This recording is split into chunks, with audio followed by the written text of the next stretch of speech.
Evangelho segundo João, capítulo 1, versículos de 1 a 14, assim nos diz o texto. No princípio era o Verbo, e o Verbo estava com Deus, e o Verbo era Deus. Ele estava no princípio com Deus. Todas as coisas foram feitas por intermédio dele, e sem ele nada do que foi feito se fez. A vida estava nele, e a vida era a luz dos homens. A luz resplandece nas trevas, e as trevas não prevaleceram contra ela. Houve um homem enviado por Deus, cujo nome era João. Este veio como testemunha, para que testificasse a respeito da luz, a fim de todos virem a crer por intermédio dele. Ele não era a luz, mas veio para que testificasse da luz, a saber, a verdadeira luz que, vinda ao mundo, ilumina a todo homem. O Verbo estava no mundo. O mundo foi feito por intermédio dele, mas o mundo não o conheceu. Veio para o que era seu, e os seus não o receberam. Mas a todos quantos o receberam, deu-lhes o poder de serem feitos filhos de Deus, a saber, aos que creem no seu nome, os quais não nasceram do sangue, nem da vontade da carne, nem da vontade do homem, mas de Deus. E o Verbo se fez carne e habitou entre nós, cheio de graça e de verdade. E vimos a sua glória, glória como do unigênito do Pai. Amém. Vamos ler o versículo 10, todos nós? Leia comigo mais uma vez esse versículo. Vamos lá. O Verbo estava no mundo, o mundo foi feito por intermédio dele, mas o mundo não o conheceu. As comemorações de fim de ano entram no nosso senso comum quando pensamos nessa época como uma época de festas. É bem comum a gente pensar que esse é o momento em que nós festejamos. E aí as famílias se reúnem, os cardápios ficam mais recheados, toda circunstância familiar acaba ganhando o contorno da alegria, o contorno da mesa farta, coisas que eu acredito não são tão comuns assim ao longo do ano. Esse é um período em que nós somos despertados com um desejo por algo que durante todo o ano, talvez devido à falta de tempo ou devido à falta de ocupações, a gente não pensa com tanto cuidado assim. Aí nós falamos sobre família, aí nós falamos sobre união, aí nós falamos também sobre Deus. Nós aproveitamos este momento para lembrar que Cristo é o nosso assunto durante todo o ano, não é verdade? Falar sobre Cristo apenas quando nós celebramos o seu nascimento, a sua encarnação, não é o que nós fazemos durante o nosso ano. Toda a nossa vida, todos os nossos cultos são centrados na pessoa de Jesus Cristo. Mas nós aproveitamos, é claro, o momento que o Natal causa e proporciona para que façamos deste momento um momento de pregação da palavra. E é justamente com base nesse texto que nós temos aqui diante de nós, que eu quero convidar você a pensar a respeito de algumas das verdades que Cristo nos ensina com a sua encarnação. Nós defendemos que Cristo veio ao mundo, morreu e completou a obra de salvação, mas existem algumas coisas que para nós são muito importantes além dessa mensagem. E um dos pontos principais é que ele se encarnou, ou seja, que Deus se fez homem. Essa é uma doutrina tão importante para a fé cristã que o próprio apóstolo João, na sua primeira carta, vai dizer que se você não confessa que Jesus Cristo veio em carne, então você não pode ser chamado de cristão. Por que então que a encarnação de Cristo é algo tão importante para nós? Por que a confissão que nós fazemos de que Jesus Cristo nasceu de Maria e depois foi crucificado sob o poder de Pôncio Pilatos e ressuscitou no terceiro dia é tão importante para você e que tipo de diferença isso faz? Eu quero pensar sobre 3 aspectos que nós encontramos aqui nesse texto relacionados à encarnação de Cristo. Por que nós devemos lembrar dessa doutrina da fé cristã? A primeira delas está aqui nos versículos de 1 a 5. Nós lembramos num primeiro momento que a encarnação de Cristo comprova a sua divindade. E eu ouvi essa semana um pensamento que me deixou extremamente curioso, que eu queria dividir com vocês. Um dos professores que eu tive esse ano na pós-graduação, no mestrado, um pastor batista chamado Jonas Madureira, estava ensinando numa conferência, até que ele declama a seguinte frase que muito me interessou e eu divido aqui com você. Nós não precisamos nos esvaziar. E nós estamos acostumados a pensar no esvaziamento de Jesus e pensar que é justamente copiando o exemplo de Cristo que nós devemos pensar no nosso esvaziamento. Porque a Bíblia diz em Filipenses capítulo 2, tende em vós o mesmo sentimento que houve também em Cristo Jesus, porque ele, subsistindo em forma de Deus, não julgou como usurpação ser igual a Deus, mas ele a si mesmo se esvaziou. O Jonas Madureira começa a argumentar a esse respeito, dizendo o seguinte: sabe por que a gente não precisa se esvaziar? Porque nós não somos Deus. Para que Deus pudesse fazer com que o seu plano salvador desse certo, Cristo precisou abrir mão da sua divindade em prol da vida de humilhação que ele viveu aqui. Então, pensar que Cristo teve que se esvaziar é pensar que ele abriu mão de todas as suas características divinas, como por exemplo a imortalidade, como por exemplo a tristeza, como por exemplo a fome, para que assim ele pudesse viver uma vida que nós vivemos, com a limitação que nós vivemos, sem pecar. A encarnação é importante para a fé cristã, porque nós defendemos que Cristo foi um exemplo que não pecou, nem mesmo por pensamento, muito embora ele estivesse vivendo no mesmo mundo que nós vivemos. Nós não conseguimos conceber o nosso mundo sem o pecado, sem a falta. Mas Cristo foi alguém que, enquanto viveu nesse mesmo mundo, não tropeçou de maneira alguma no seu falar. A encarnação de Cristo é importante porque ela, juntamente com a sua divindade, nos dá um padrão. E aí eu fui pesquisar na palavra de Deus. Se nós não devemos nos esvaziar, então o que nós devemos fazer? Nós não somos Deus. Eu vou me esvaziar do quê? Jonas Madureira argumenta. E se você procurar aqui na palavra de Deus, o que é que nós devemos fazer então? Você vai ver aqui mesmo, neste evangelho de João, que quando perguntam para o próprio João Batista a respeito do sucesso do ministério de Cristo, ele diz assim: convém que ele cresça e que eu diminua. Percebam, irmãos, a cruz não foi o ato mais humilhante da vida de Cristo. Os machucados, os pregos, não foram o de mais dolorido que ele teve que suportar. Mas ele de Senhor passou a ser servo, a tal ponto de o próprio Pai ter virado o seu rosto contra ele na cruz. O próprio Cristo sofreu na sua pele, no seu íntimo e na sua alma, a consequência da separação do pecado. Cristo pode dizer que nos entende em total instância, porque Cristo sabe o que é ser rejeitado pelo Pai. Mas Cristo também sabe o que é ressuscitar. Aqueles que estão mortos dos seus delitos e pecados conseguem vida em Cristo. E é por isso que é importante para nós falar da encarnação. Nós lembramos com a encarnação de Jesus Cristo que ele é um ser divino. Isso significa que ele viveu a vida que nós vivemos, sem, contudo, em momento algum da sua vida, ter pecado contra o Senhor. Nós encontramos essa informação no texto, já no primeiro versículo. O texto diz assim: no princípio era o verbo. E apenas para você ser situado, João chama Cristo Jesus de verbo, porque o relato da criação nos diz que Deus disse assim: haja luz, e houve luz.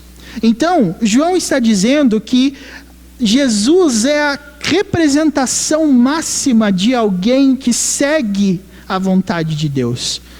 Jesus é aquele que, quando ouve a voz do Senhor, ele obedece. A tal ponto de ele poder ser chamado, ele é o verbo de Deus, ele é a palavra encarnada de Deus. Ele é tudo aquilo que Deus é no seu espírito, em forma de homem, na nossa frente, do nosso jeito. O texto diz ainda, ele estava no princípio com Deus e todas as coisas foram feitas por intermédio dele e sem ele nada do que foi feito se fez. Esses primeiros versículos nos ensinam, portanto, que a encarnação de Cristo nos lembra da sua divindade. Cristo veio para ser o nosso modelo perfeito. Cristo veio para ser o nosso exemplo moral.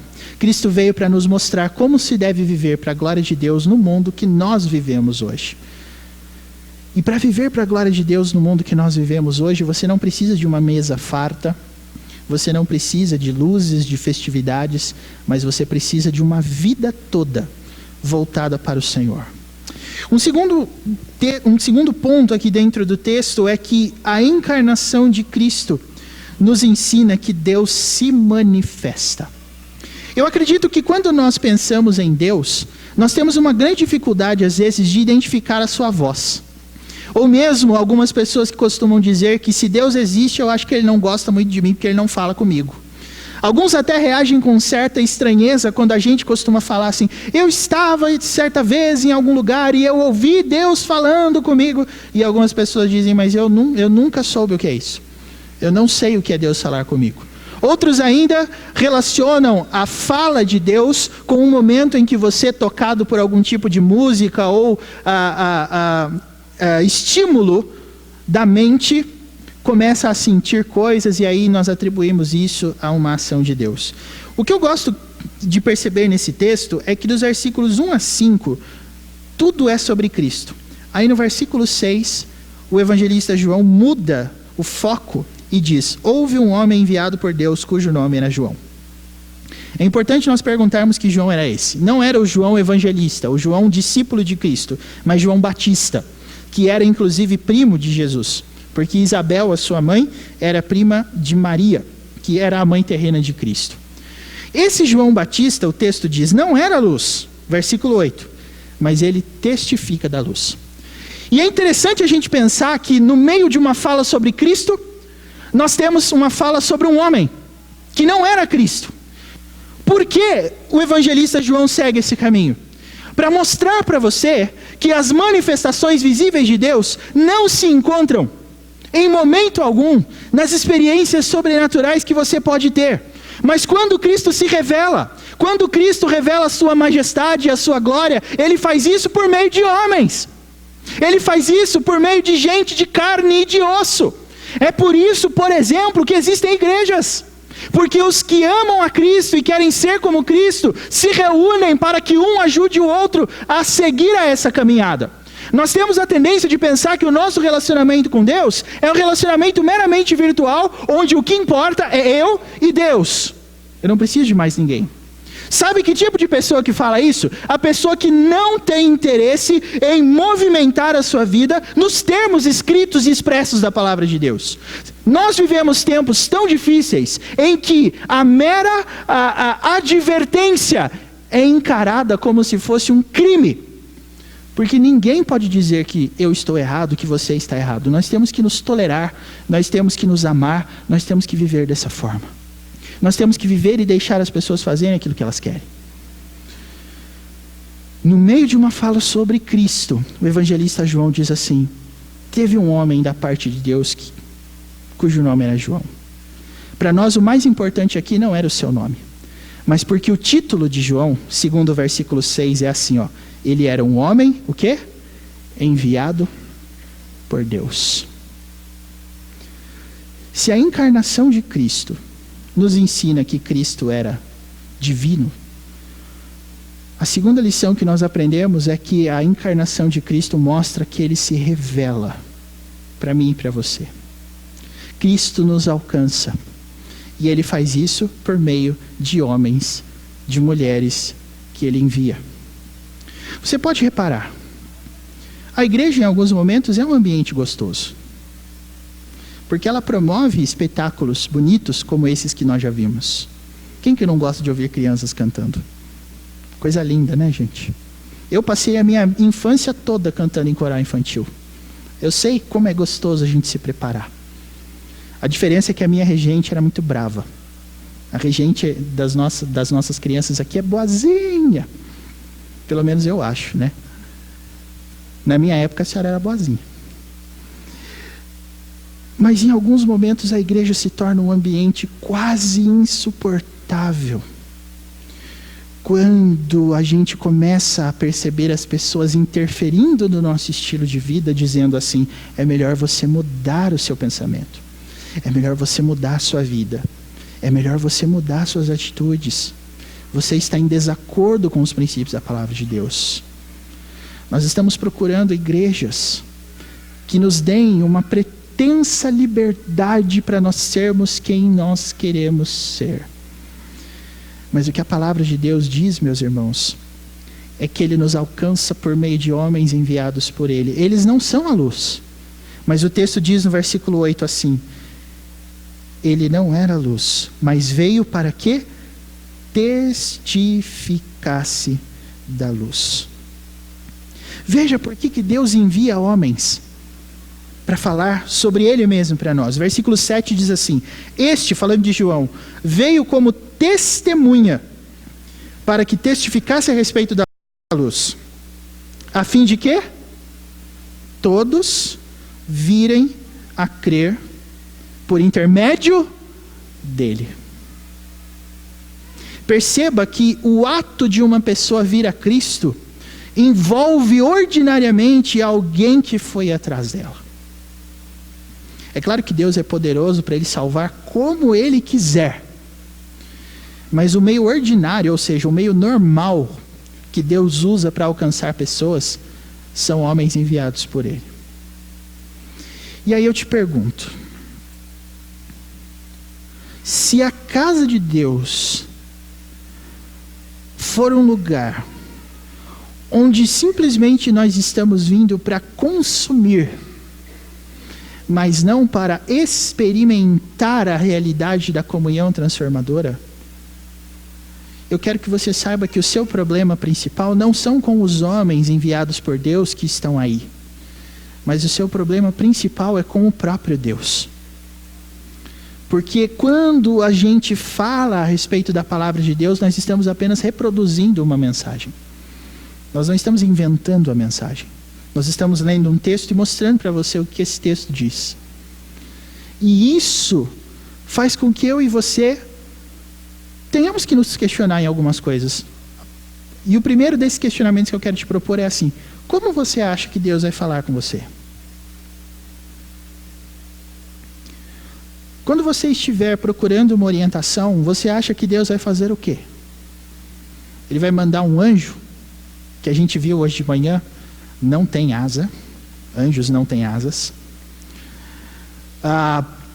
Você acha que Deus vai usar o que exatamente, caso Ele queira falar com você? E aí, o meu segundo questionamento nesse momento é simplesmente fazer você pensar: será que todo o descrédito que a igreja tem, no seu ponto de vista, não reflete um medo, ainda que escondido, de Deus atingir o seu coração e mostrar a você a importância de uma mudança, de uma transformação? Porque vejam, irmãos, o versículo 9 nos fala que a luz, a verdadeira luz que é Jesus Cristo, veio ao mundo e ela faz o quê com todo homem? Ilumina. Ou seja, a mensagem está acessível para todos. Todos podem ouvir, todos podem saber.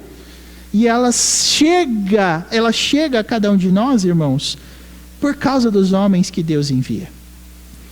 E é exatamente nesse sentido que nós percebemos. Quando Cristo veio ao mundo, Cristo não caminhou sozinho. Cristo teve a companhia dos seus pais até os seus 12 anos. Depois a Bíblia faz um intervalo entre os 12 anos e os 30 anos de Jesus, que foi quando o seu ministério começou. E quando o Senhor Jesus começa o seu ministério, sabe o que ele faz? Ele escolhe 12 discípulos. Cristo jamais caminhou sozinho. Os discípulos de Cristo foram os responsáveis por continuar a obra que ele começou quando ele foi assunto aos céus. A igreja não ficou desassistida. O Espírito Santo passou a habitar em nós, porque agora o próprio Cristo já não estava aqui. E isso nós aprendemos com a atitude de Cristo se encarnar. Ele deixa pessoas enviadas por Ele.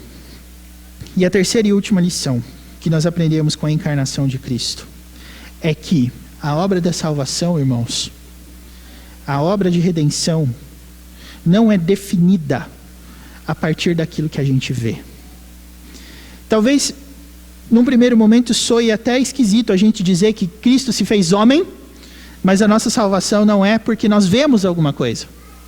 Mas o que eu quero que você perceba é a maneira que o texto trata isso. O versículo 10, por exemplo, diz: o verbo estava no mundo, o mundo foi feito por intermédio dele, mas o quê? O mundo não o conheceu.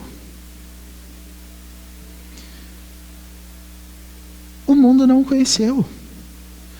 O versículo 11 reforça essa ideia dizendo assim: veio para o que era seu, mas os seus não o receberam. Veja, Cristo é tido frequentemente como uma figura altamente simpática, amorosa, tolerante, misericordiosa, mas há pessoas que não gostam dele. Há pessoas que não o suportam. Há pessoas que não o amam, que querem vê-lo longe da sua própria vida. O que explica um ser que representa amor, graça, misericórdia, ser uma pessoa odiosa para algumas pessoas? Veja o que diz o versículo 12: a quantos o receberam, deu-lhes o poder de serem feitos filhos de Deus, a saber, os que creem no seu nome, os quais não nasceram do sangue, nem da vontade da carne, nem da vontade do homem, mas de Deus. Sabe o que isso significa? Isso significa que crer em Jesus Cristo não tem a ver com as coisas que você viu Cristo fazer. Não é por causa dos milagres que ele pode ou não fazer. Mas é por causa, sabe de quê? Daquilo que você consegue enxergar fluindo dele. O texto diz no versículo 14: o verbo se fez carne e habitou entre nós, e ele era cheio de duas coisas. Primeiro, graça, e segundo, verdade. E nós vimos, o texto diz, a sua glória. Aquilo que torna Cristo belo aos nossos olhos, meus irmãos, aquilo que torna Cristo desejável, é que ele representa para nós as duas virtudes principais de um filho de Deus: graça e verdade. Nós não amaremos a Cristo até que nós não aprendamos a amar a verdade. E a mais pura verdade que Cristo nos ensina com a sua encarnação é que nós não somos tão bons quanto nós achamos que somos. E sabe como é que eu sei disso? O mundo não recebeu a Cristo. Cristo tinha uma forma tão especial de lidar com a verdade que onde Cristo passava, a verdade aparecia. Eu adoro, irmãos, um dos encontros de Cristo que tem aqui no Evangelho de João, que é o encontro com a mulher samaritana no capítulo 4. Eu adoro esse encontro. Se eu pudesse, eu pregaria um ano inteiro sobre ele. Mas apenas para que vocês entendam. A mulher indo buscar água no poço perto da hora nona, só para você entender, a hora nona é o meio-dia. E é um horário estranho para você sair e pegar água, porque naquele tempo, como não existia torneira, não existia saneamento básico, as pessoas tinham que levar cântaros, grandes jarros feitos de madeira, feitos de barro, feitos de algum tipo de material que retivesse a água, e as mulheres equilibravam esses cântaros na sua cabeça. E um cântaro, em média, tinha uns 5 litros. Então, todo dia, a mulher precisava pegar água no poço para abastecer a sua casa, porque não tinha, como eu disse, saneamento básico, não tinha chuveiro, não tinha descarga, não tinha nada disso. A água precisava ser levada até a casa das pessoas. Jesus pediu água para aquela mulher. E aquela mulher disse que ela: "Pera, mas o senhor é judeu, eu sou samaritana, por que o senhor está falando comigo?" E Jesus diz assim: "Se você soubesse quem eu sou, pediria água viva. Essa água aí que você bebe e volta a ter sede, mas a água que eu dou, você nunca mais tem sede." E sabe o que é legal sobre isso? A mulher gostou da proposta. Ué, uma água que mata a sede? Então o senhor me dá dessa água, porque daí eu nunca mais vou ter que voltar aqui. E aí Jesus diz para ela: vai, chama o marido, e aí eu te dou essa água. Você sabe por que Jesus falou isso? Porque aquela mulher olhou para Jesus e falou assim: eu não tenho marido. E aí Jesus disse para ela assim: você já teve 5, e esse que está aí com você hoje não é o seu marido. Sabe, a proposta de Jesus de oferecer a água para aquela mulher foi uma proposta que ela achou interessante num primeiro momento. Sabe por quê? Porque aquela mulher não poderia sair da sua casa no mesmo horário que as outras mulheres da cidade iam. Sabe por quê? Porque aí haveria o comentário: você conhece ela? Ela é que passou pelo fulano, e agora está com o fulano. E até nem sei quanto. Porque a gente faz essas coisas mesmo. Por isso que essa mulher ia pegar água meio-dia e não nas primeiras horas da manhã. Aí, quando aquela mulher pensou que haveria uma forma de ela nunca mais ter que sair da casa dela para poder buscar água para sua família, ela pensou: que ótimo! Essa é a proposta. E, queridos irmãos, muitas pessoas acham que é isso que Jesus oferece. Que Jesus está simplesmente assim, aberto para que você venha, dê um abraço gostoso nele, e na hora que você precisar, você ganhe um abraço. Não é esse tipo de proposta que Jesus faz. Jesus é alguém que se apresenta como alguém gracioso e cheio de verdade. É por isso que as pessoas rejeitam a Cristo. Jesus oferece o que você precisar, contanto que você confesse que a sua necessidade principal é de uma transformação. Por isso eu espero que esse tempo de Natal seja o tempo de você ver Jesus Cristo como a luz. E qual é a principal característica da luz, meus irmãos? Ela ilumina, ou seja, ela mostra o que o escuro não mostra. O que é que Jesus, iluminando a sua vida, mostra a você? O meu conselho e o conselho da palavra de Deus é que você o receba e nasça segundo a vontade de Deus. Que esse seja um Natal onde a luz de Cristo, iluminando o seu coração, possa conduzir você a uma transformação de vida. Por essa razão, vamos nos lembrar: a encarnação de Cristo nos ensina a sua divindade, a encarnação de Cristo nos ensina que Ele se revela, e a encarnação de Cristo, num terceiro momento, nos ensina por que as pessoas o rejeitam. Jesus Cristo recebe as pessoas que estão em busca da verdade. Se você for uma delas, você está no lugar certo. Agora, se você não é uma delas, a palavra de Deus te orienta não a se esvaziar, mas a diminuir. Convém que Ele cresça e que eu diminua. Que Deus assim abençoe ricamente a sua vida, em nome de Jesus. Amém.